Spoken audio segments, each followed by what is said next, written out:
In this video, we're going to explore the Select Into statement in SQL. Select Into is a powerful feature that allows you to create a new table directly from the results of a query. It's a quick and efficient way to duplicate table structures and data, create backups, or generate summary tables.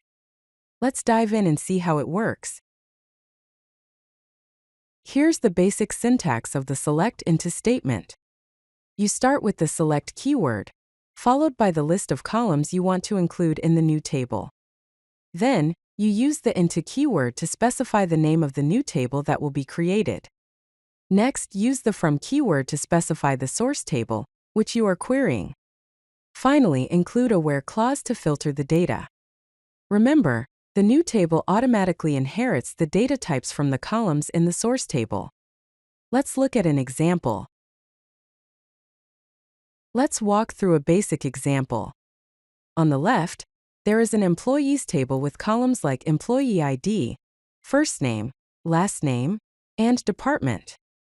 Now, suppose we want to create a new table containing only the employees from the IT department.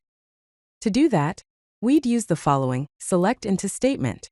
Select employee ID, first name, last name into IT_employees from employees where department equals IT. As you can see on the right, a new table named IT_employees is created. This new table includes only the employee ID, first name, and last name columns for employees in the IT department. The new table includes only the selected columns and filtered rows, with the same data types as the source table. One of the most common uses for Select Into is creating backup tables. Here is an example. The code on the left shows how to create a backup of the customers table. It's as simple as writing, select asterisk into customers_backup from customers. This creates an exact copy of the customers table, named customers_backup. You can also add a timestamp to your backup table names, like customers_backup_2024 Q1, to keep track of when the backup was created. On the right, the benefits of creating a backup table are listed, which includes creating an exact copy with identical structure, preserving all data types and constraints, fast execution for large tables, great for point-in-time snapshots and being useful before making schema changes. Remember, Select Into does not copy indexes, triggers, or constraints from the source table. You can also use Select Into to create summary tables with aggregated data. The code on the left shows how to create a sales summary table named Product Summary from a products table. This query calculates the product count, total stock, and average price for each category. This is perfect for creating aggregated reports and data warehousing applications. On the right is the Product Summary table, which shows the aggregated data for each product category. As you can see, the new table contains only the aggregated data with calculated columns. The Select Into statement can also be used with join clauses to combine data from multiple tables into a single new table. The code on the left shows how to create a comprehensive order details table named Order Summary by joining the Orders, Customers, Order Details, and Products tables.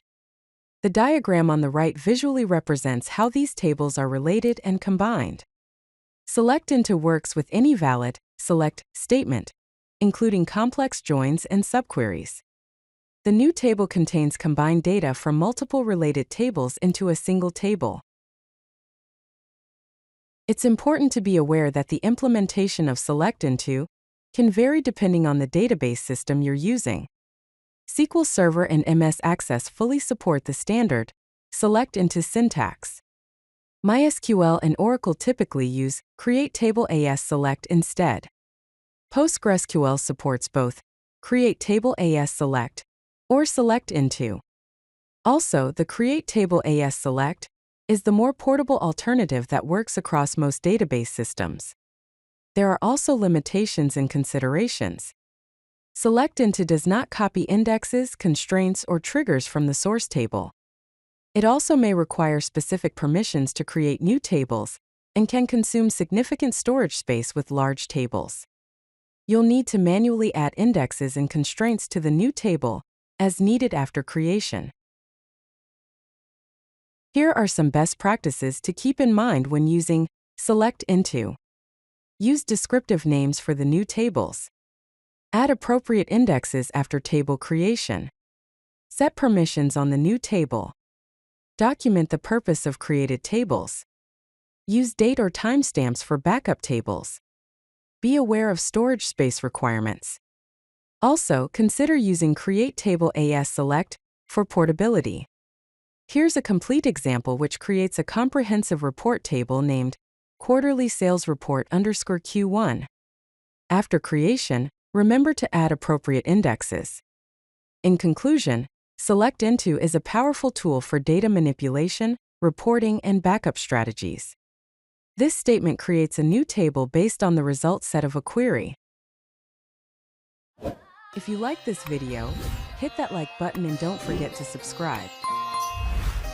Visit codelucky.com for more such useful content.